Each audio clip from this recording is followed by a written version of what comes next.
Okay, yeah. We need to estimate both upper bound and the lower bound. We need to get an inequality. Okay, all right. First, let's look at the upper bound side. To get the best upper bound, the best upper bound, we want to make it as small as possible. Okay, if too large, that's not very precise, accurate. So we want the upper bound as small as possible, lower bound as large as possible. Okay, so then in the middle, so we can estimate some quantity, the best we can. All right. To get the best upper bound for a given number of nodes, n, 2, 3 tree. So here we are talking about 2, 3 trees with n nodes. Okay. The fewer keys we have in each node, because we have freedom, each node we can put 2 keys or 1 key. So we have that freedom, so we can consider 2 different cases and all the possible cases. Think about if we, for each node, we only put 1 key, not 2 keys, put 1 key, then we will make the height larger, right? For the same number of keys, you're putting the 2, 3 tree, each node, you put a minimum number of keys in it, then you will make the height larger, okay? As large as possible, and you reach your upper bound, right? The largest possible that number is your upper bound. Okay, so that is our idea. Yeah. For a given number of keys, the more 2 nodes, yeah, because 2 nodes, each 2 node only contains 1 key. Yeah. The more 2 nodes, the larger the height. Okay, the largest possible height, then you will reach the upper bound. Okay, all right. Assume that the height is h. Yeah. We want to find a relationship between n and h. Yeah. Although here we do analysis on the upper bound, but we have the similar analysis for the lower bound. Okay? So when we do the estimation, we can do them together, both upper bound and the lower bound. Yeah. All right. So the question, for a given height number h, how to estimate the minimum number of nodes? Minimum, maximum, right? 2 possible cases. Yeah. Okay. All right, so let's try to solve this problem. Estimate number of nodes in each level. Yeah. It is a balanced BST. So we can predict the structure really well because there are a certain number of levels. Okay? From the root corresponds to the 0 level. Okay? 0, 1, 2, 3, 4, the bottom h level. So we have h plus 1 levels. Yeah. All right. The key property for this estimate. Okay. A 2, 3 tree must be completely balanced. That's the nice property we can use. Consider the number of nodes in each level. So we can estimate that based on the 2, 3 tree structure. All right, so let's look at level by level. So the level 0, we have 2 possible cases. The first case, we have a 2 node like this. Another case, 3 node like this. Here you can see in this level, the number of nodes n0.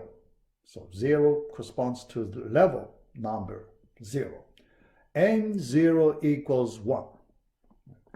Level 1, Now we have different cases. Okay, yeah. So here we want to look at the minimum case and the maximum case. So other cases between, so we can estimate. Yeah. The minimum case for each branch, we will get 2 nodes for each branch. So we will have 2 to the first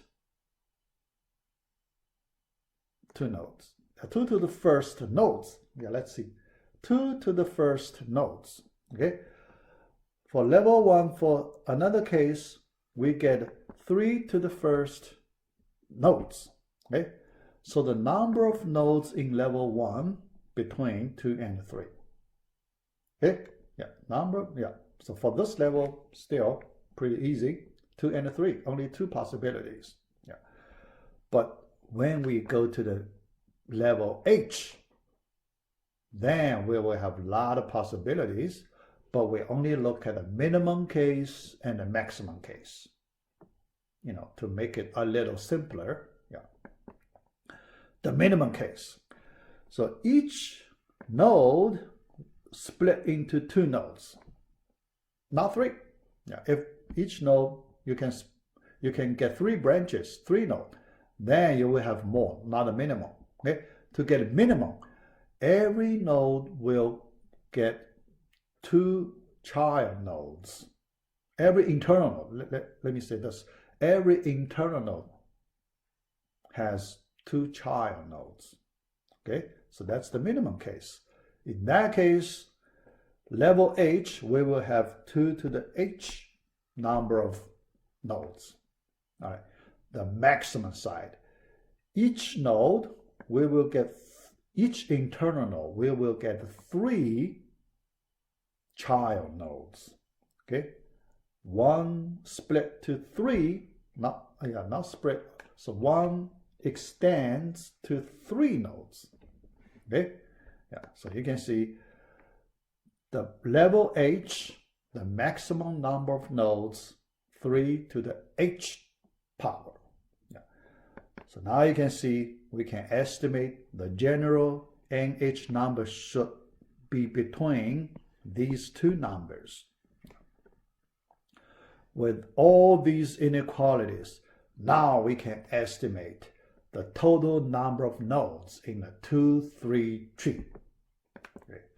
All right, so we start from here. Okay, the total number, we add up all the node numbers in all the levels, 0, 1 through H. Yeah. Okay, yeah. So you can see the lower bound, we use base 2, upper bound, we use base 3. Okay, yeah. So very simple. Yeah. Geometric series,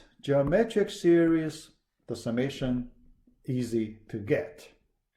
So we just write it out, the result. Okay, so the lower bound, 2 to the H plus 1 minus 1.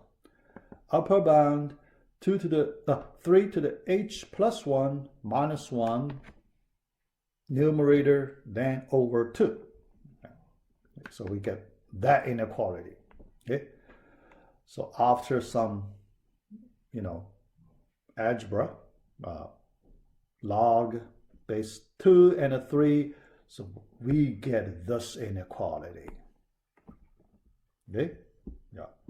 So you can see that's the relationship we want to find.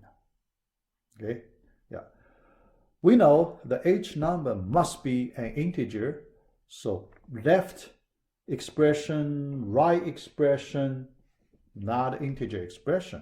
So we need to make them integer expressions using seeding and a floor function. Okay, yeah. So we will get a seeding floor function version of that inequality in this way. Okay. All right. So the question, one question here. Can we simplify this inequality further? Yeah, we try to simplify a little bit. Yeah. So we will see answer later. Yeah. Next, we want to estimate another quantity. So this time, the number of keys in the whole tree. In the previous step, we estimate the number of nodes in the whole tree. Here, the number of keys whole tree. So two different quantities. Yeah. All right, so here we know key relationship between the node number and the key number between these two numbers, n and 2n. Yeah. Okay. With that, we still start with the same inequality we used before, but this time we consider number of keys. The minimum number of keys is still this one, but the maximum number of keys we will multiply the number of nodes by 2. Okay, we assume each node is a 3 node, so we get that number. Okay, so we have another inequality with respect to the number of keys, another one. And we can use floor ceiling function to improve a little bit, slightly. Yeah. And it's possible because it has the similar structure as the previous inequality, so we can still simplify it a little bit. Okay. All right. So next, let me try to simplify it. Simplify these two inequalities. They are very similar. So if we can simplify one, so the other, same way. Yeah. All right. When we do the simplification, we will use these, two. Yeah. Actually, mainly this one. Yeah. That equality. So remember, I gave you this discussion question before, and I gave you the proof. Yeah. Now we can use it. Okay. All right. The first one, because at the left-hand side, we have a ceiling function, the +1 ceiling function. Right-hand side, floor function and a +1. And this inequality is applied on this left-hand side part. Yeah. Okay. Yeah. Left-hand side part. All right. So we can simplify in this way. Okay. Apply that in identity. This is identity cancellation. So we get a simpler expression. Okay. So now our inequality becomes this simplified version. Okay. Similarly, so let's look at our second inequality. Okay. So this time we apply the same identity to this expression, so we can get a simpler expression like this. Okay. So finally, we have this inequality. Okay. Now, both true. Now, but you can see this inequality is better than that. Better means sharper. Okay. Sharper. The estimate is sharper. Yeah. So this one, more useful. Yeah. Yeah. All right. Next, the last slide, I want to show you, some interesting view. Yeah. A special inequality. We just derived this special inequality. Okay. So this inequality, we just prove it, right? So in the previous several slides, we derived this inequality, and the steps we derived correct, so that's the proof. So we get it, we find it, okay? Yeah, using rigorous math, right? All right, but think about if someone asks you to prove this inequality directly, then it won't be easy. For me, I feel it won't be easy. Okay? Yeah, even for me, I do not feel it's easy. I need to spend quite some time to prove it. Okay? Especially when using mathematical induction, it may not be easy. Yeah. Because log base 3, log base 2, and floor function, how can you handle that?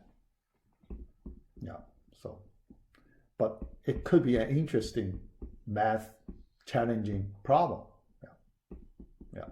So in summertime I can try it. Yeah, but now I'm afraid I do not have that much time to do it. Yeah. All right. But here I want to point out one thing. So here in math, there is some situations similar to this. When you have no context, so here the context is important. Sometimes we need a context. Yeah. If you don't have that one, then it is very hard. Yeah. Here, the point I want to talk about, importance of experience. Everyone knows experience is very important. Yeah. Here, our experience related to some specific context. Here, our context, 2, 3 trees background. That's our context, right? How do we derive this inequality? Through that 2, 3 tree analysis. Yeah. So here you can see if you do not associate this inequality to the 2, 3 tree background, how do you prove it? It will be very hard. Okay? So here, when you have no context, it is so hard. Yeah. So the conclusion like this, it is very hard to recover this. How can anyone? So if nobody tells you this 2, 3 tree background, how can someone connect this to a 2, 3 tree background? Okay, so it is very hard to recover this context, which causes the problem is hard to solve. If you don't have, you need to really use the math techniques to solve it. It's possible, but it will be very, very hard. Yeah. So that's my point.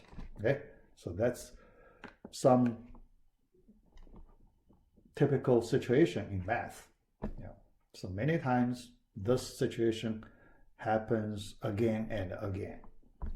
All right, so let me finish this part here, and we will have another 2 parts. I want to talk about a special problem related to binary search method.